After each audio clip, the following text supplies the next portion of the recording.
Hello, we are the CMS Section 508 program team. We have put together a series of videos that provide useful information and instruction on making CMS information technology products and services accessible to all who seek them. Section 508 is important to everyone at CMS, and it's a federal law. The title of this video is How to Complete the VPAT, an instructional video for business owners and software application developers.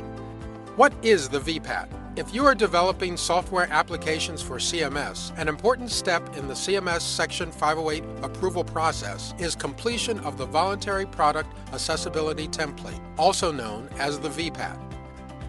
Why is the VPAT important? The VPAT is a form that explains how information and communication technology, or ICT, products such as software, hardware, electronic content, and support documentation meet the Section 508 standards for IT accessibility. The VPAT provides crucial information about potential risks during the procurement phase. The VPAT is also used to confirm Section 508 compliance during the system or product testing phase. VPATs also help federal agency contracting officials and government buyers to assess ICT for accessibility when doing market research. How do you complete the VPAT?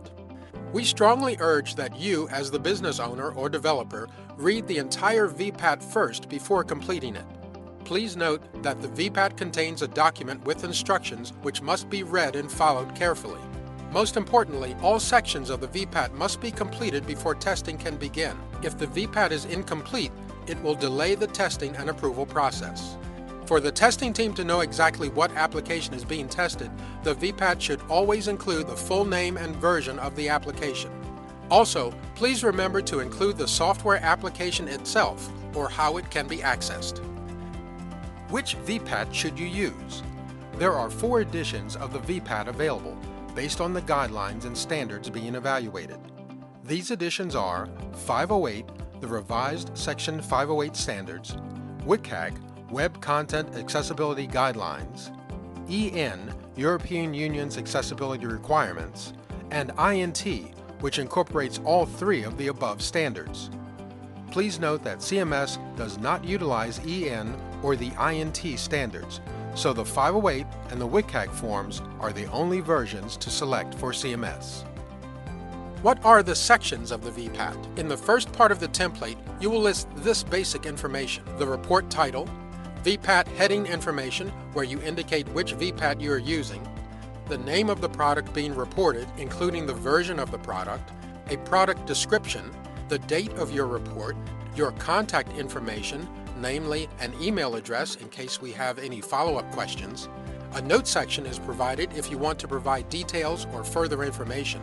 In the Evaluation Methods Used section, let us know what evaluation method you use to complete the VPAT, and in the Applicable Standards and Guidelines section, you will indicate which standards and guidelines your conformance report addresses. Each edition of the VPAT has a table section that you will complete. For instance, if you are choosing to utilize the WCAG conformance levels, then you will complete the tables where each of the success criteria levels has 2 columns to fill in. The levels are A, AA, and AAA. However, for CMS, you are not required to complete the AAA table. In the conformance level column of the table, you will state one of the following for each criteria: whether it supports, partially supports, does not support, is not applicable, or is not evaluated. In the Remarks and Evaluation column, you are to provide detailed remarks to support your answers. You must complete each line. If a line is not applicable, you must fill in not applicable and explain why in the Remarks and Evaluation column. Remember, if any line of the VPAT is incomplete, this will result in a delay in the testing and approval process. Finally, there is a legal disclaimer section where you would include your company's legal disclaimer if needed. Let's summarize the details for completing the VPAT. The Voluntary Product Accessibility Template, or VPAT, is an important form that must be completed by the developers of every software application to be used at CMS. The VPAT explains how ICT products are Section 508 compliant. There are 4 editions of the VPAT, but only the 508 and the WCAG editions are used at CMS. Read the entire VPAT and the instructions before you begin filling out the form. The VPAT must be completed in full. Follow the VPAT instructions carefully and leave no sections blank. In the Table section, each line and column must be completed. If you are using the WCAG edition of the VPAT, only levels A and AA are required. The AAA level is not required by CMS. When submitting the VPAT, be sure to include the application or details on how to access it. If the VPAT is incomplete, it will delay the testing and approval process. Thank you for taking the time to view and/or listen to this video. For more details about CMS 508 compliance for software applications and the VPAT, please use this resource list. On the web, go to cms.gov, www.cms.gov/research-statistics-and-systems/information-technology/section 508/accessibility_validation.html.